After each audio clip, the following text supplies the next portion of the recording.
Un día, cuando el diligente y apuesto camarero François se inclinó sobre el hombro de la bella condesa polaca Ostrowska, sucedió algo extraño. Solo duró un segundo y no fue un estremecimiento o un sobresalto, un temblor o una emoción. En ese segundo no sucedió nada visible. François, el dúctil camarero del Gran Hotel de la Riviera, se inclinó aún más para presentar con mayor comodidad la fuente al cuchillo indeciso de la condesa. Pero su rostro descansó ese momento a pocos centímetros de las ondas dulcemente perfumadas de su cabeza, y cuando instintivamente alzó la mirada devota, sus ojos turbados vieron la suave y luminosa línea blanca con la que su cuello surgía de esa marea oscura y se perdía en el vestido rojo oscuro abullonado. Una llamarada lo invadió, y el cuchillo vibró suavemente en la fuente. Aunque en ese segundo François intuyó las graves consecuencias de este repentino hechizo, dominó hábilmente su agitación y siguió sirviendo con el entusiasmo reservado y un poco galante de un garçon de buen gusto. Alargó la fuente con movimiento medido al acompañante habitual de la condesa, un aristócrata maduro que relataba cosas indiferentes con entonación acentuada y en un francés cristalino. Luego se apartó de la mesa sin alterar su mirada y su gesto. Estos minutos fueron el comienzo de un estado de ensueño muy extraño y ferviente, de un sentimiento tan impetuoso y exaltado que apenas le corresponde el término grave y noble de amor. Era un amor de fidelidad canina y desprovisto de deseos, un amor sin reflexión, que solo sueña y no piensa.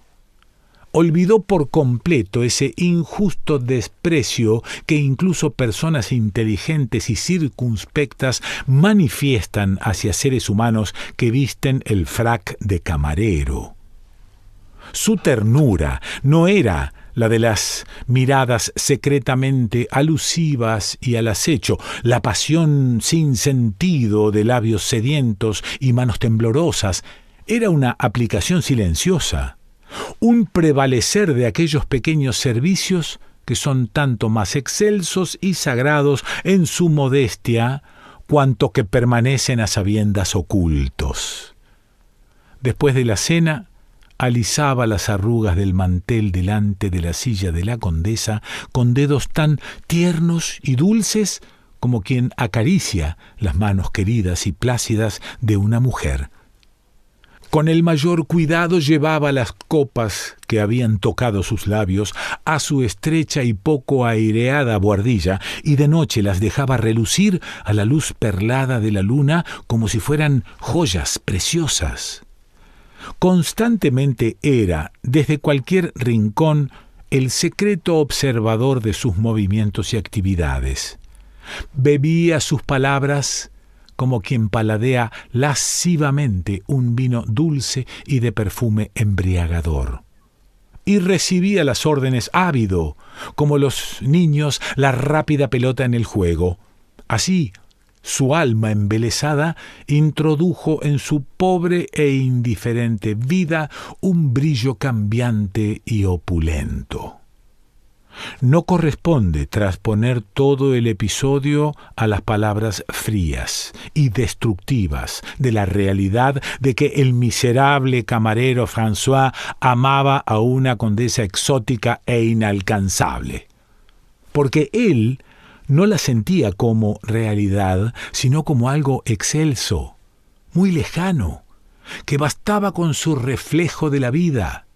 Amaba el imperioso orgullo de sus órdenes, el pliegue indómito alrededor de la boca fina, la gracia segura de sus gestos. La sumisión le parecía a François algo natural y sentía como dicha la proximidad humillante del servicio modesto, porque gracias a ella podía entrar tan a menudo en el círculo seductor que rodeaba a su amada. Así despertó de repente en la vida de un hombre sencillo un sueño. Era el vértigo de un ser sencillo, un sueño embriagador y narcótico en medio de una vida fría y monótona. Y los sueños de seres como él son como barcas sin timón, que van a la deriva, presas de una voluptuosidad fluctuante sobre aguas silenciosas, hasta que de pronto su quilla choca con una sacudida seca en una orilla desconocida. La realidad, sin embargo, es más fuerte y sólida que todos los sueños. Una noche, el corpulento portero procedente del Waadtland le dijo a François al pasar: «La Ostrovska se marcha mañana en el tren de las 8». Y luego añadió otros nombres sin importancia que él apenas escuchó, porque esas palabras se habían transformado en su cerebro en un confuso remolino tumultuoso. Varias veces se pasó los dedos mecánicamente por la frente afligida, como si quisiera apartar un sedimento pesado que obnubilaba la razón. Dio unos pasos titubeantes. Cruzó delante de un alto espejo de marco dorado, del que le salió al encuentro un rostro mortalmente pálido y extraño. Los pensamientos no acudían a su mente, estaban aprisionados tras un muro nebuloso. Casi inconsciente, descendió, agarrándose a la balaustrada, la amplia escalera hacia el jardín sumido en sombras, en el que los altos pinos se erguían solitarios. Su silueta intranquila dio unos inciertos pasos más, como el vuelo bajo y tambaleante de un ave nocturna enorme y oscura, y por fin se dejó caer en un banco, apoyando la cabeza en su frío respaldo. El silencio era absoluto. A su espalda, entre los arbustos redondeados, relucía el mar. Luces suaves y trémulas chispeaban sobre su superficie, y en el silencio se perdía la monótona cantinela murmurante de lejanas rompientes. Y de pronto todo estaba claro, muy claro, tan dolorosamente claro que François casi sonrió. Todo había acabado, sencillamente. La condesa Ostrovska se marcha a casa, y el camarero François queda atrás en su puesto. ¿Acaso era tan raro? ¿No se marchaban al cabo de 2, 3 o 4 semanas todos los extranjeros que venían? Qué tontería no haberlo pensado antes, porque todo estaba tan claro como para reír o llorar. Y sus pensamientos bullían. Mañana por la noche, en el tren de las 8, en dirección a Varsovia. A Varsovia. Horas y horas a través de bosques y valles, a través de colinas y montañas, a través de estepas y ríos y ciudades. Varsovia, qué lejos quedaba. Durante un segundo aleteó una pequeña y fantástica esperanza. Podía seguirla y buscar empleo allí como criado, escribiente, cochero, esclavo. Estar allí en la calle como mendigo, todo menos estar tan horriblemente lejos. Respirar el aliento de la misma ciudad, verla pasar, ver su sombra al menos, su vestido y su cabello negro.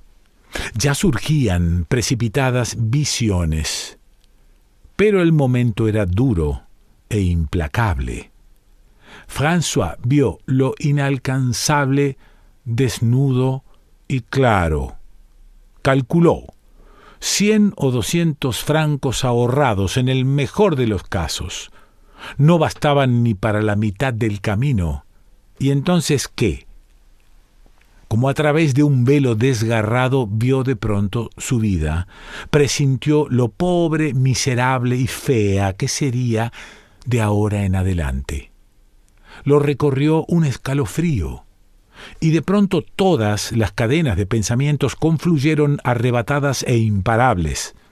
Había únicamente una posibilidad.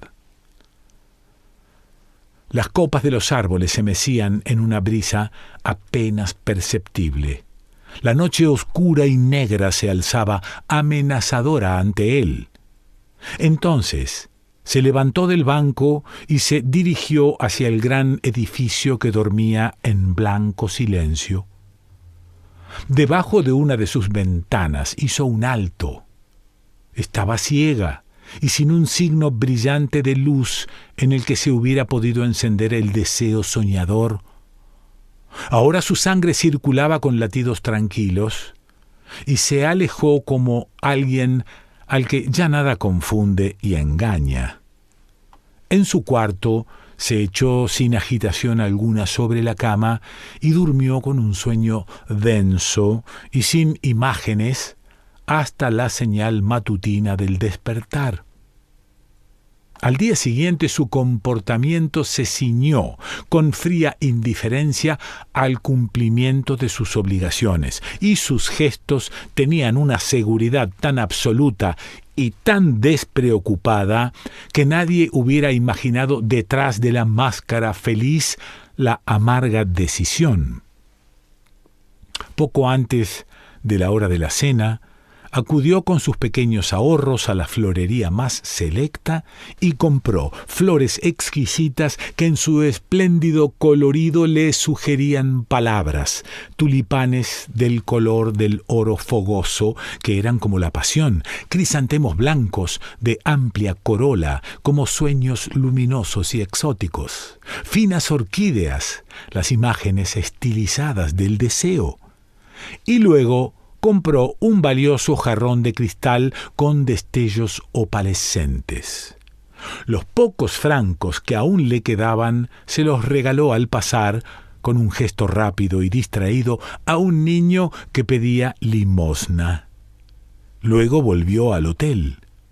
Con solemnidad melancólica colocó el jarrón con las flores delante del cubierto de la condesa, que dispuso por última vez con minucioso esmero. Llegó el momento de la cena. François sirvió la mesa como siempre, reservado, silencioso y competente, sin alzar los ojos. Solo al final envolvió la silueta cimbreante y orgullosa de la condesa con una mirada infinita que ella no percibió. Nunca le había parecido tan bella como en esta mirada última y libre de todo deseo. Luego se apartó con serenidad de la mesa, sin gesto alguno de despedida, y abandonó la sala. Como un huésped ante el que se inclinan los criados, atravesó los pasillos y descendió la elegante escalera de recepción hasta la calle. Era evidente que en ese momento dejaba atrás su pasado. Entonces empezó a caminar, bordeando iluminadas villas y amplios jardines, siempre adelante como un paseante ensimismado sin saber a dónde se dirigía. Así vagó inciertamente hasta el anochecer en un estado de enajenación ensoñada. Ya no pensaba más en las cosas, ya no le daba vueltas a la idea de la muerte, como sin duda en los últimos momentos el suicida circunspecto sopesa en la mano el brillante y amenazador revólver y lo vuelve a dejar en la mesa. Hacía tiempo que se había sentenciado a sí mismo. Por su mente solo pasaban imágenes en raudo vuelo, como golondrinas de viaje, primero los días de la juventud hasta aquella fatal hora de clase cuando una estúpida aventura lo propulsó violentamente desde la perspectiva de un futuro prometedor a la confusión del mundo. Luego, los viajes incesantes, las dificultades por el sueldo, los proyectos una y otra vez fracasados, hasta que la gran oleada negra que llamamos destino, quebró su orgullo y lo dejó abandonado en un puesto indigno. Recordó que deseaba morir en ese mismo día.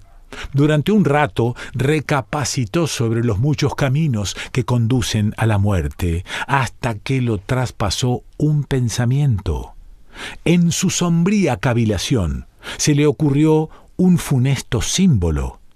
Así como la condesa había arrasado inconsciente y destructivamente su vida, así debía arrollar también su cuerpo. Ella misma lo llevaría a cabo. Y ahora sus pensamientos se aceleraron con increíble seguridad. En algo menos de una hora, a las 8, salía el expreso que la llevaba de regreso. Se arrojaría debajo de sus ruedas. Se dejaría destrozar por la misma fuerza arrebatadora que le arrancaba a la mujer de sus sueños. Se desangraría debajo de sus pies. Los pensamientos galopaban y se perseguían jubilosos. François ya conocía el lugar. Miró el reloj. Los segundos y los latidos de su sangre casi marcaban el mismo ritmo. Era hora de ponerse en camino, y ahora, de repente, sus pasos cansinos se volvieron elásticos y decididos. Agitado se precipitó en el esplendoroso crepúsculo hacia el lugar en el que, entre lejanas colinas cubiertas de bosque, el cielo aparecía incrustado como una línea color púrpura. Y corrió hasta llegar a las vías del tren que relucían como dos líneas plateadas y le mostraban el camino.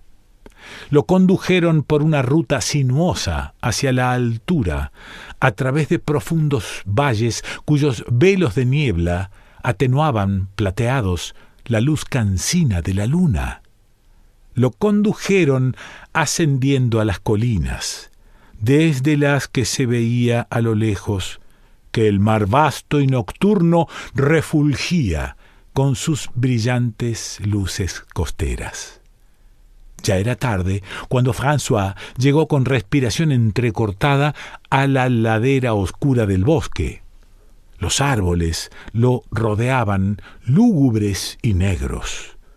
Solo arriba, entre las copas transparentes, asomaba la luz temblorosa y pálida de la luna entre las ramas que se quejaban cuando la ligera brisa de la noche las tomaba en sus brazos.